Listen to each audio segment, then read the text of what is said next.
How to move on from being broken up with by somebody who you were convinced was the one.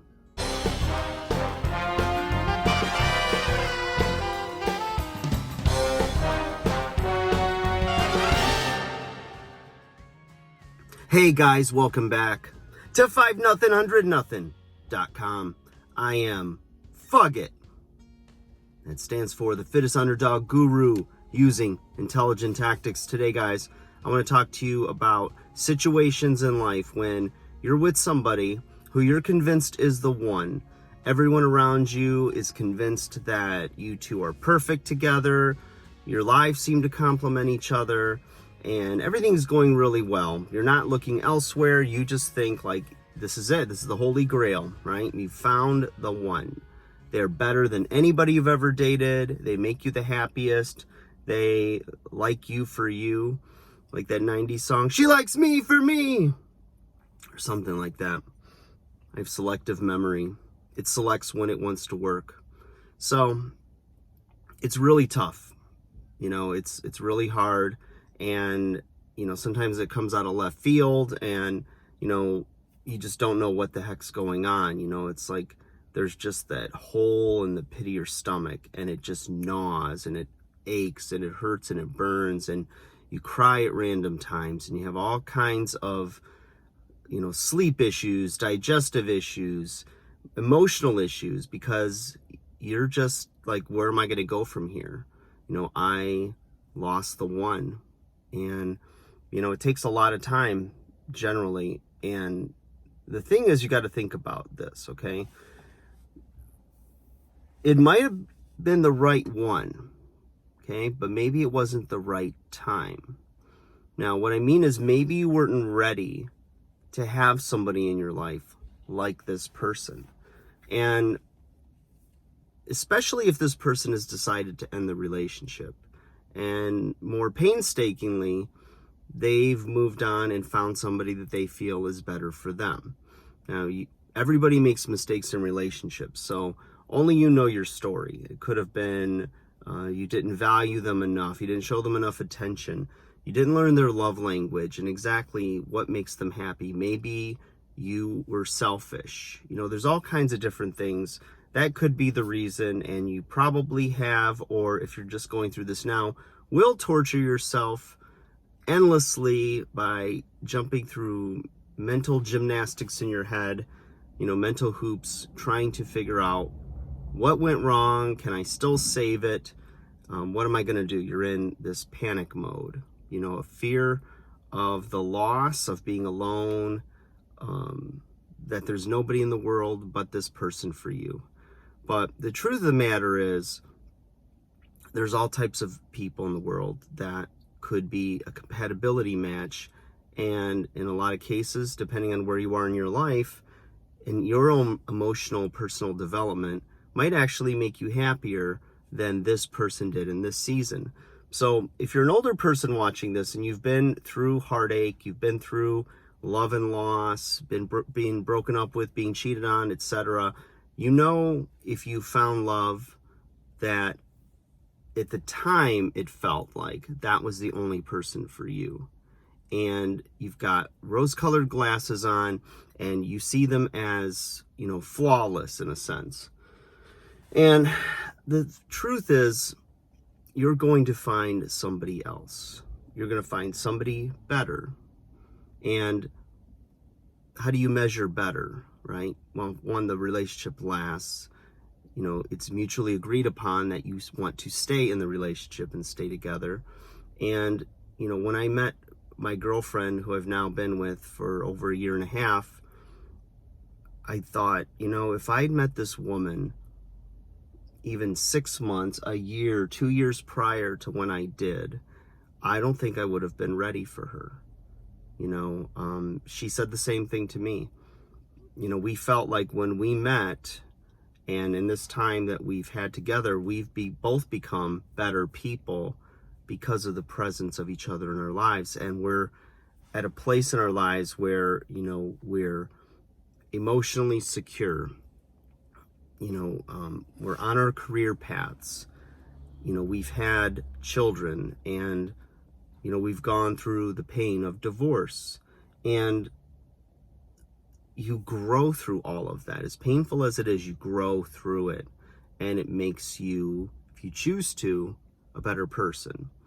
And I'm not saying that you should go down that path that I'm talking about. I'm using it as an example of, there are points in time in both her and my life where we thought, you know what, this is the one, we'll get married.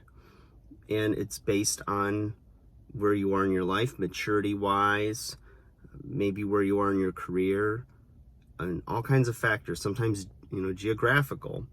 There's all kinds of factors that influence who you choose for your mate. But, sometimes you just make a mistake, or sometimes it's just not the right person for you, or you're not for them.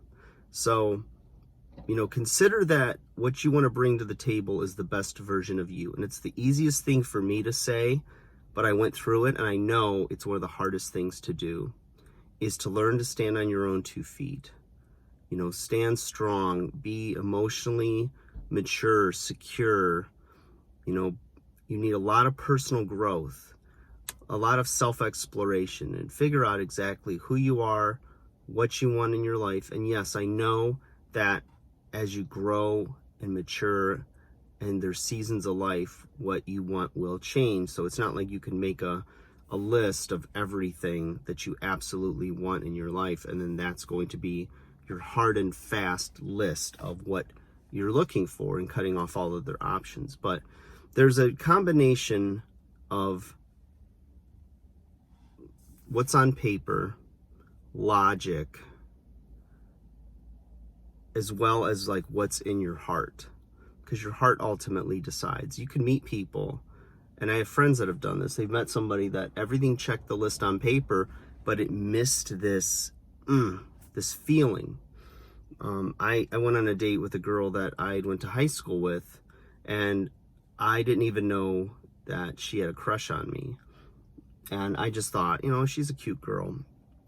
And 20 some odd years later, she finds me on social media, and she tells me about this crush, and she's never gotten over that feeling. And in every relationship that she had, she never had that same feeling that she had in high school when she thought about me. So she needed to go on a date with me to see if that was still there, and all this other stuff. This is a few years ago now. So I thought, why not? And so we met, had a date, had a real nice dinner, good conversation. I said, oh, okay, wow, it seems like, we get along pretty well. So after the date, I just was a gentleman, walked her back to her car, gave her a nice light hug, no kiss or anything. And she messages me later in that same day and says, you know what? I was wrong. You're not the one. I didn't feel like I felt about you in high school. Like, there's nothing that I could say that you did wrong on the date, or, you look great, blah, blah, blah, but I just don't have that feeling.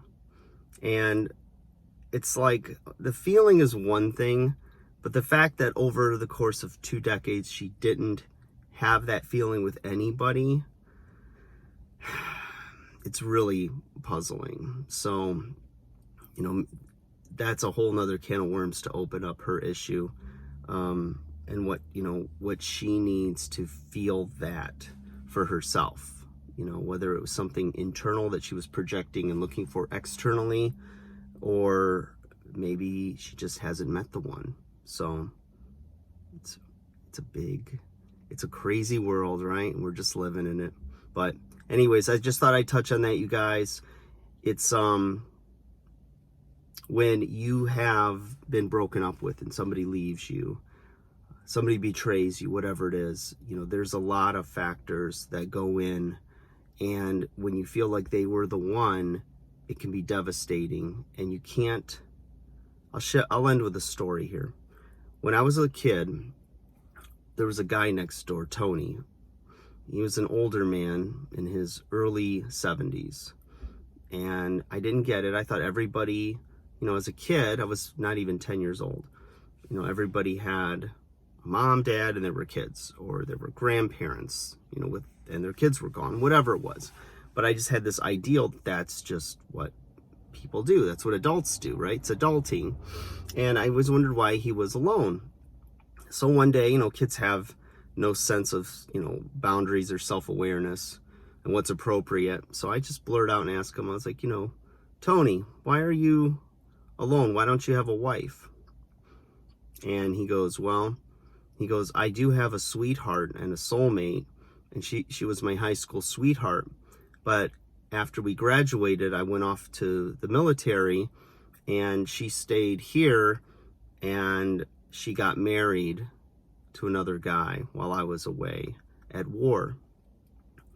And so when I got back from the military, I realized that, here she is married, has kids, but we're soulmates, and I'm waiting for her to be available again and to realize that we're meant to be. And I thought, even as a young kid, this was so sad. I was using like this, a kid's understanding of the world and just some logic without any experience.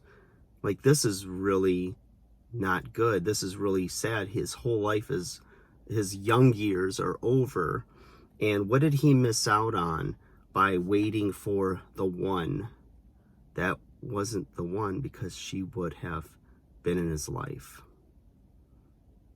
It's pretty sad, but ultimately it's a learning lesson. So if you were with somebody that you felt like was the one, maybe their type, that was a one, that was someone that you could have been compatible with, but maybe the best thing you can do is to, instead of examining if they're coming back, if they'll realize it, and anchoring your emotional happiness in them coming back, the best thing for you to do is to go internal.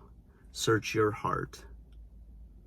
Look for personal growth in yourself and try to be the best version of you. Because like my story has a happy ending with finding someone that is ridiculously perfect for me, I do believe that you can have the same, and if not better. Like, share, and subscribe.